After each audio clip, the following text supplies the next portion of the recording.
Can you contend for the championship by the end of the year? We might shock the world, but none of us would be shocked. You know, kind of confidence, maybe a little arrogance. No good race car driver is not arrogant. California's Kevin Harvick. Well, we've all been talking about the possibility of your first win, and it happened last week. And I think that, you know, I think when I look back at Daytona, I'm like, man, that was almost an instant replay of the Daytona 500, but it worked out in your favor this time. What was it like those last? Let's go back to the caution. Yep. What was it like during that caution period, knowing that you were in that same position, and then those last couple laps, just the emotions and everything that ran through you? Yeah, so I was super confident for whatever reason. Like Wednesday, I was like, I just feel like I'm not owed at all, but like that it's just you feel like you could pick winners at super speedways, because those super speedways, I feel like the stories kind of write themselves of who either is owed or just however they're going to attack the weekend. And I was like, you know what, like I'm going to kind of attack this of like, it's going to be us. Like, why wouldn't it be us? It's going to be us. So when we got up there at Talladega and that caution came out, it was me, the 43 and the 47, same as 500. And so I kind of already had it in my head that it was going to be us. And when I got almost turned the same way at the 500, but I bounced off the 43 this time, not off his front nose, you could have bookmarked it in my mind. I was like, as long as I get through the gears and the thing stays running, we're going to come back across, 3 laps later and win. Like, I was so confident. That's why I even told Tyler, I had him running probably all the way around the spotter stand, so he was a little out of breath, he said, but I told him to breathe, because that was my, non-cocky way of saying, Tyler, relax, we're gonna win, it's fine. But that was I was super, super calm in that moment of that caution, just because I just felt like it was all lining up perfectly. Have you always been so confident in the things that you were doing? Because to me, I think a great race car driver has to have a confidence that people sometimes take as arrogance. I mean, is that something that you learned, or just the personality that you've had your whole life? I've just been super confident, for sure. And then I've tried to not to, communicate it in the non-arrogance way. Yeah. It always came out arrogant, basically, or cocky. Yeah. But we've been tailoring that a lot the last X amount of however long I've walked in Aspire, basically, of trying to figure that part out. But yeah, I've just had the confidence of, the same confidence whether I've won 0 at the time or won 100. To me, I just felt like we were good enough, or I'm doing the things, I have the ability to win races, was my thought. I was confident in that. It just was dependent on the journey. There's so many other factors. NASCAR has done a good job since I was a kid, especially watching that, the fastest car doesn't win the race, and it's getting less and less with how difficult it's going to be. So it's super hard to win. But I never got lost that we were good enough, whether it was a day that we were struggling running in the 20s and I'm trying to carry this thing as well as I could, or a day where I'm struggling and the car's carrying me, or whatever. And I knew we were gonna get there for sure, and never lost sight of that. Well, before I get into too much more about the rest of your history, I think it's probably one of the most celebrated celebrations that we've ever seen in our sport. And you talked after the race about visualizing this celebration and plan. Did it go as you planned? It went better than I thought. Not initially, though. No, not initially. I was like, for a minute, my legs were long and everything, so I knew I could. I was confident. It was. I got it over the leg brace, but I had it I'm turned like this, and you know what the cars look like and everything. So I pushed the clutch in. Well, when I dropped the clutch, because my foot's twisted like this, because I'm trying to like lean back and get around the leg board and get to that thing. when I dropped the clutch, my foot got stuck the top of my foot got stuck in between the brake and the clutch.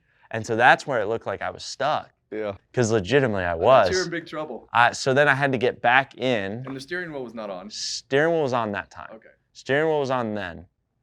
So that's when I realized the only way to not get my foot stuck was take the steering wheel off. So that's why I got in, kind of reset, got out, kept the steering wheel off, and then all of a sudden it started and fired. But also too, I thought I had to put the clutch, or I had to hit the gas to drop the clutch. I thought it would stall. And so when I did it, I don't think I hit the gas. Like, I think it just kind of chugged and got enough rolling. And then I just could move my left foot, tap the gas a split second. And then that's when it sped up and turned left. And then I shuffled around, got the steering wheel on. But I was like, oh, I got this thing rolling. This is going to be perfect.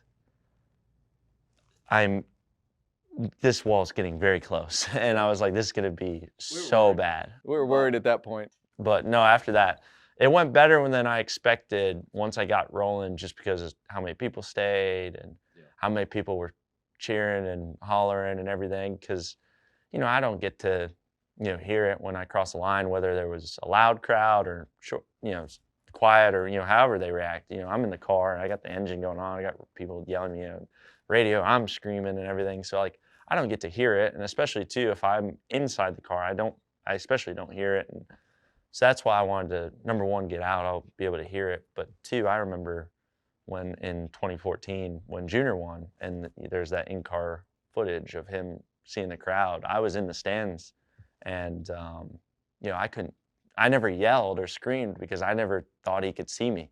So there was no reason for me to start yelling.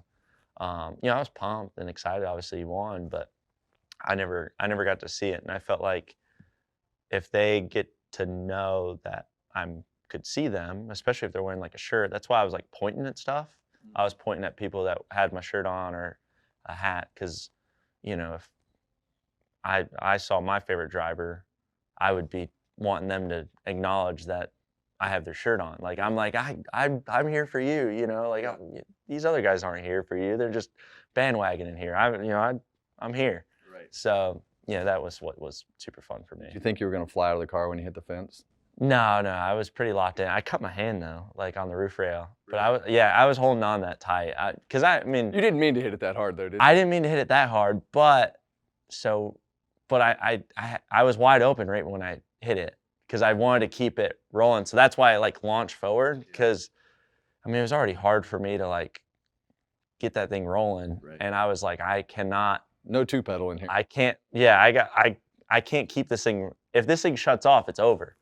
And so I was just like, it's perfect. If I just hold it wide open, it's just I might bounce off of it, but I'll spin the tires a little bit and then get it rolling. So it rubbernecked it a little bit. Yeah, a little bit. Yeah, but okay. I was just glad I'm not sure if I can do that part again, how it happened, because I wasn't even 100% lined up. It kind of wedged perfectly getting straight. Yeah. So it was cool. And I think that the fans, gosh, I think that one part that a lot of top tier drivers don't understand is part of their job is the showmanship piece of it, and engaging with the people to sell yourself and not turn your back on them and cheer. And they want to get excited. They've been sitting there for 4 hours and they just saw a great race, and now they got a first time winner, and the first time winner is engaging. And I hear all the time, people are like, man, since you quit, or I hadn't been able to really figure out. They're lost. They don't know what to do. And that's the same thing with Tony Stewart fans and a lot of Jeff Gordon fans. And there's a lot of fans that they don't know who to root for. And those moments like that are how those fans find new drivers. And I don't think that a lot of the drivers in the garage understand the showmanship piece of it. Yeah. Where'd you learn that? Well, just for me, it sucks for me when I was a kid, to watch people win and they wanted to act like it wasn't a big deal, or wasn't, it was too cool for them, or they, look like they don't even like NASCAR. It's like, dude, come on. So for me, I was super vocal, even when I started. I was like, they talk, you obviously get contracts and everything, and you have money and, you know, you're negotiating, but I hate all that. Like, I'm just like, if I'm worried about that, I was like, I don't care. Like, you know, obviously we, you know, do the business side of it, but I was just like, if I don't enjoy this and it's not what I dreamt of, like I'm out. Like it doesn't matter how much money available is there. Like, cause, you know, I would just be breaking the heart of, you know, the 6-year-old kid that fell in love with NASCAR for me. So I was super big on that. And that's kind of why I do everything the way I do and was super vocal on, you know, there's times where it's like, hey, you know, you're a cup driver now. This is how you act, or this is how you post online, or this is what you do. You don't look this way, or you got to dress this way. I'm like, yeah, but like, you know, then I'll just quit. I'll just go find something else to do. I'll go run dirt cars or payment cars, or I'll go work somewhere else and do something. So that's what really was big for me. But yeah, I mean, I know too, like you know, there was a time where I wasn't driving in NASCAR when Junior was done in 16, and I was the same way. I was like, who do I watch? Who do I root for? I don't know. Like, it just didn't feel the same. Like, I was watching the same, but I didn't feel it. So I just know that is a big factor too, is like, you know, I've been asked times like, what made you a Junior fan? I was like, I don't know, just the way it felt when he got, you know, when he ran good, I felt good. Yeah. It wasn't anything he did. It was just, I just reacted to it. Like, I just picked him. It was on accident. And I just fell in love with watching how he raced and doing everything he did. And, yeah, I mean, I think that's the way for a lot of fans. They don't know why they pick the favorite driver a lot of times. It's little things. And, yeah, I mean, it could be one move on a racetrack. It could be one interaction at the track. It could be one interaction off the track or away from the track. It could be one celebration. It could be one anything. Like, you don't know. And you build them one. I had Fred Wagon also used to own Action Collectibles. He used to tell me all the time when I first started, he said, you build the fans one at a time. And it's one autograph, one interaction, one comment, one moment on the racetrack. And that's how you build a fan base. And I think that you seem to have a firm understanding of that. And the part that I love to hear you say is you're a hardcore fan too. And those memories that you have as a kid are the things that you saw and you want that kid to have in the grandstands. And that's pretty awesome. Yeah, I mean, that's the biggest thing. I mean, I've never said this, but it's tough for me to watch when a little kid gets super excited in the garage, like, cause I'm trying to like focus and everything. Yeah. And there's a lot of times where like I'll be walking and like if I see like just how excited they are, like I try really hard not to just lose it. Cause like it just is crazy to me that like, you know, that was how I was, you know, and I miss that, you know, I do. Like I miss just being a little kid and running around the garage and so yeah, so I mean, you know, I miss, you know, my parents don't get to go to a lot of races anymore, and you know, my grandparents are getting older and everything. Like I just miss that. So when I see that, like, you know, that's, you know, the coolest thing for me, and just motivates me to try to grow the sport and be the best race car driver I could be on and off the track, just because of that. Like it's mind-blowing to me that there's kids out there that can love it and appreciate it. You know, I got to race quarter midgets and everything. So like I had this dream of being a race car driver, but like a lot of them, it's a pipe dream, but yet they're still just as excited or more excited than I was. They still have the dream. Yeah. And, you know, some of us get to live it out. Mm-hmm. Some of them get to become race fans, and it's the little kids are what make our sport go round. Had a lot of emotion on the radio. I've never heard you that emotional. I was so. I've heard you, you know, mad emotional or happy, but never over the top emotional. And in your interview, you mentioned your parents, you mentioned your grandparents. What's it been like after everything was over, talking to all of them, and your friends and people, and just you're making me think you have all these flashbacks of, you know, getting to the top level of motorsports and winning, and being able to think and share those moments with those people that got you to that point. What's it been like this week, being able to share some of those stories with the people that helped get you here? Yeah, it's been super fun. It's funny. My dad was actually sick Sunday, so he didn't get to watch a lap, and my mom had to go wake him up. And but just hearing his reaction and on the phone, and my mom and my grandpa sent me a video, and he was watching and he was pumped. And he always says grandma's sitting, she would always sit next to him during the races, and he'd always have his arm bruised because she would always be hitting him anytime anybody got close to us. Grandma must have had a really good bias because she always thought everybody was trying to hit me. When obviously I'm normally the one being aggressive, but they sent me a video and I got to enjoy it, and got to be on the phone with them, and I had a lot of my friends there, which was cool. And At the race? yeah, they were all at the race, so there were a lot of them there. They're super big on Daytona and Talladega, so we met during basically COVID playing iRacing, and it's grown to people I met here or there and everywhere.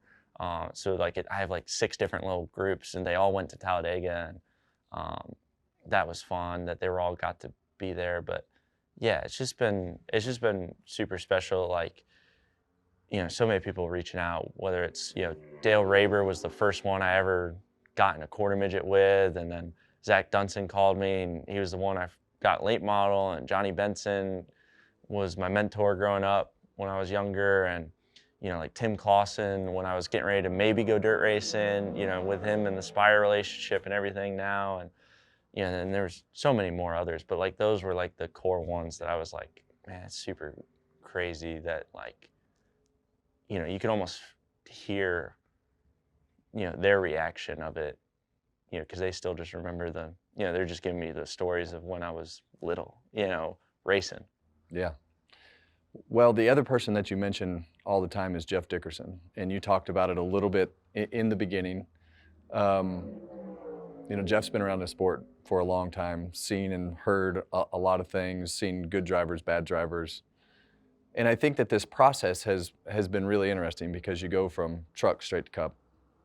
And that isn't by chance, that is by somebody realizing that you just don't need to waste any more time. You need to be in a cup car and go figure it out. I assume that that's Jeff.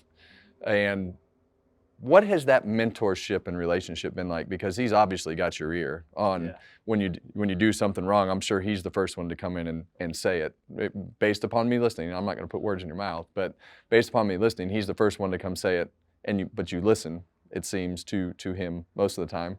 What's that relationship like? Because it seems to be working well and obviously important to you personally. Yeah, like so my dad, he doesn't know a lot about racing. So like I just laugh that Jeff's like my father figure that knows racing. Race dad. Yeah, he's my race dad basically. And I think he would say the same thing reverse. And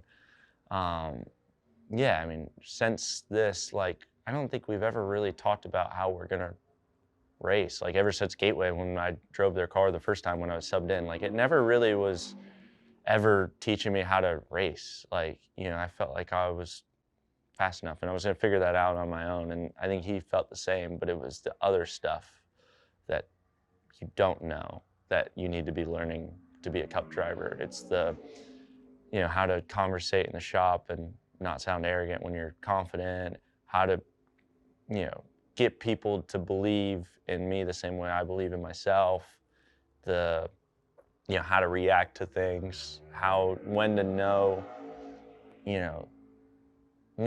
a direction on who your audience is, right? Are you trying to talk to the future employees? Are you trying to talk to your current team?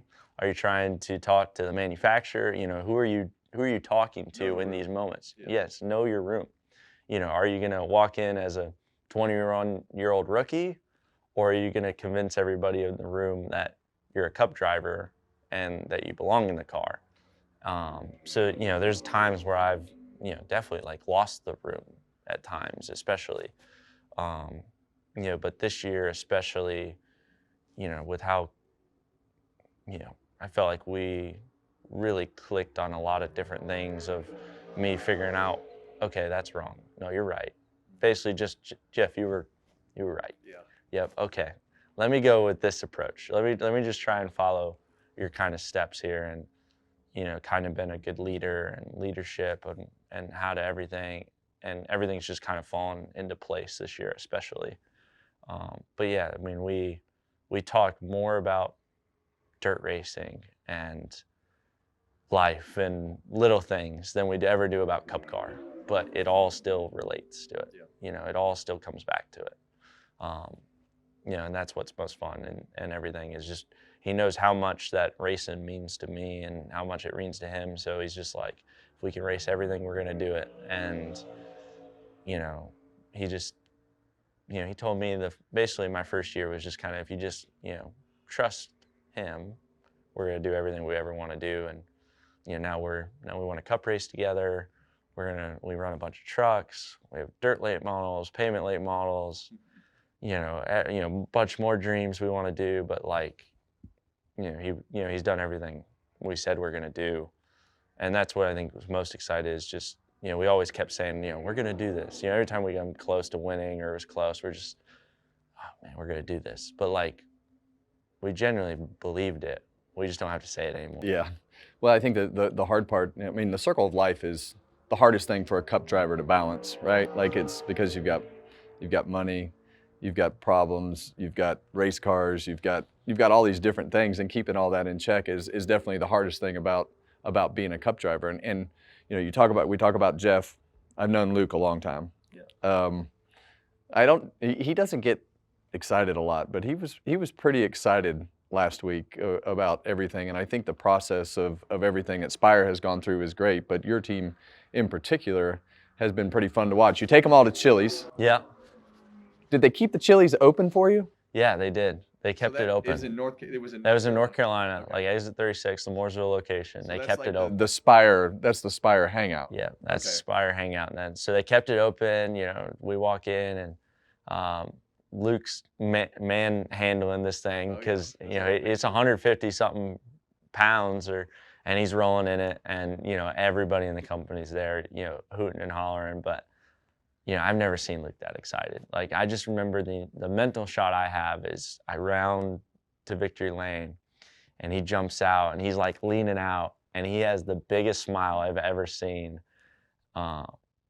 Just kind of just doing this the whole time, and that's the mental shot that kind of set the tone for victory lane, because that was the first time I got to really see anybody. I drove Tyler there, but group, everybody gets excited and everything, and so that was the first person I saw was Luke entering victory lane. Yeah. And it just kind of set the tone how excited everybody was, because that's the first time I was seeing him. Yeah. Well, I think as you go through time and you go through the years and you go through everything that you've gone through, the hardest part to navigate is all the controversy. And you've got this great way of blocking it all out. When you have a run-in with somebody, you say, well, I was trying hard and ran into them, and I guess if they don't like it, then it is what it is, and we'll go to the next one. Is that how you were brought up? Is that how you learned how to race? Because it's a great quality to have in this sport. Blocking everybody else out is something that just annoys the crap out of them. From the day one, I lived it. If you can rattle them and they can't rattle you, yeah, it's over. I mean, you can't even put a value on it, because it's just something that just totally frustrates them.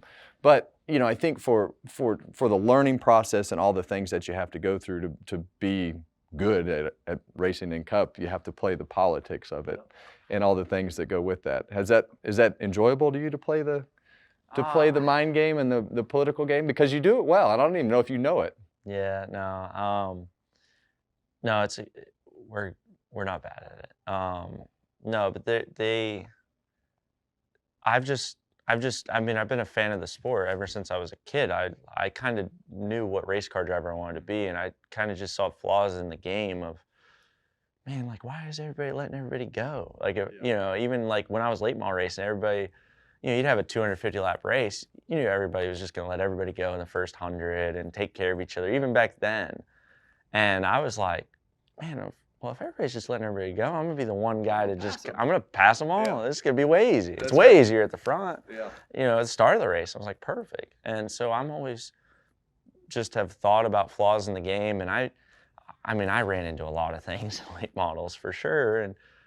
But like, I never, you know, I just never could feel guilty enough per se, because like I would know everybody should be trying to win. Like everybody knows when, you know, doesn't know when their last race is or what the next race could bring or what that opportunity could have bring, especially when you were, you know, when I was trying to like make it, you know, you felt like every race was, you know, all eyes were on you. Like everybody, you know, you think you're the center of the world, and if you win this race, you know, somebody's going to call and hire you. You know, that's how you feel when you're younger. And I was just, you know, I just kind of always had that kind of feeling, and you just don't lose it. You know how to tailor it and massage it, and, know when and where to bring it up and everything, and where to play the politic games at times and everything. But the biggest thing was I never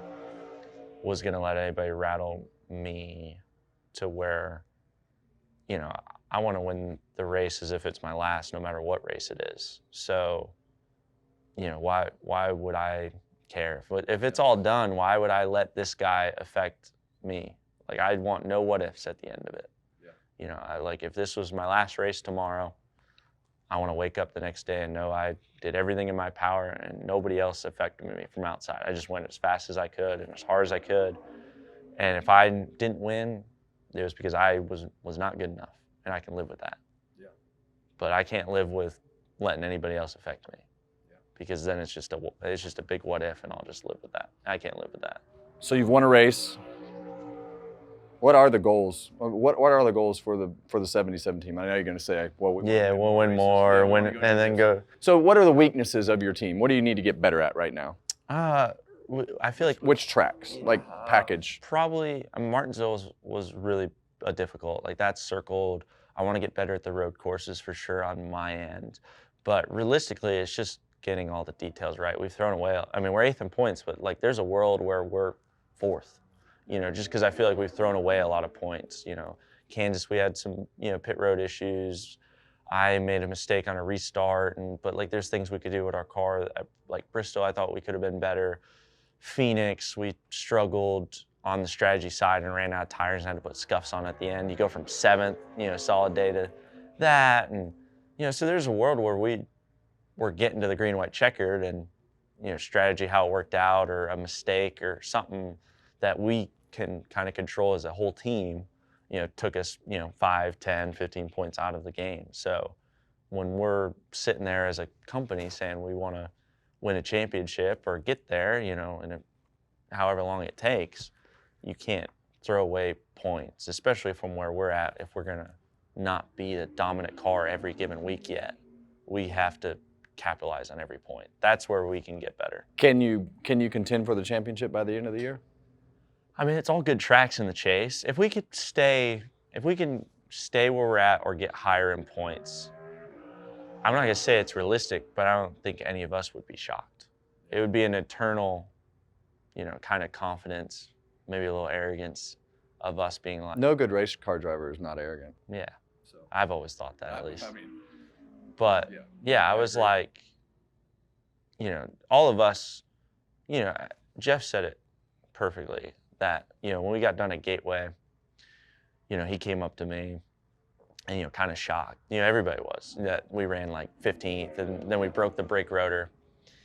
And, you know, he kind of came up to me, and, you know, I looked at him and was like, yeah, man, I was going to do that. And I thought I was going to keep going. Oh, dang. Like, I was like disappointed that it broke. Yeah. Not disappointed that I didn't get to finish the race. I was like, yeah, we're going to get to like the top 10, I thought, and, you know, have a good day. I don't know.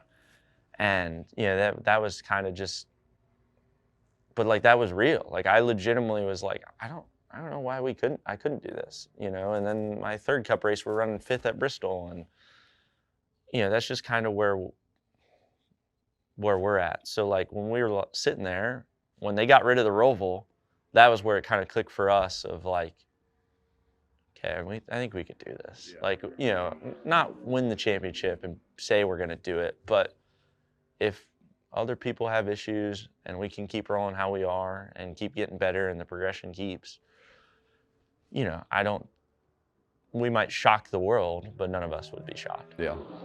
So the race fans are obviously super intrigued, and after last week, I mean, it's going to blow through the roof, you know, as you go through the next little bit of a run right here, you know, through the next several races. What is the main focus from your side? Because you're into your brand and understand how this sponsorship thing works. If there's one thing that people don't know about you, what should they know? As far as they know who you are as a race car driver. For instance, what do you do for fun outside of racing? I'll start you there, and then you give me one more. So my best friend, he's a part of a YouTube channel, and it's called Whistling Diesel, and they wreck a bunch of cars. And so lately, my normal answer would say, I have nothing. I don't do anything. I play iRacing with my buddies, and that's about it. That's crap, though. There's something that you do. So, but I try to drive to Nashville almost every week I can, and we buy cheap cars, or we find stuff to do, and we wreck them and destroy them and race them around. Like Friday before Talladega, I was supposed to race the Dirt Late Model race, and it got canceled, and I texted him right away. I was like, I'm heading to the property. I'll see you. We bought $500 cars, and we raced them, and he's got a big cliff, and we put a big rock on it, watched it run down a hill and jump off and everything. And so I'm building a property. I just want to be outside all day and drive cars. I like racing. That's what I do. Like, if I can't race, I'm gonna play iRacing. So I'm building a huge property. I want to build dirt tracks, and literally, you know, I don't care who comes, shows up. Yeah. I just want them to show up, and we can all drive. Do you work on the cars? Hands-on? No? No. Not a hands-on guy. No, I never can understand it. I'm such a visual learner on a lot of things, and, you know, I don't understand data at all. Like, that's why I don't really. Not these cars. I'm talking about the junkers. Oh no, I don't know how to do.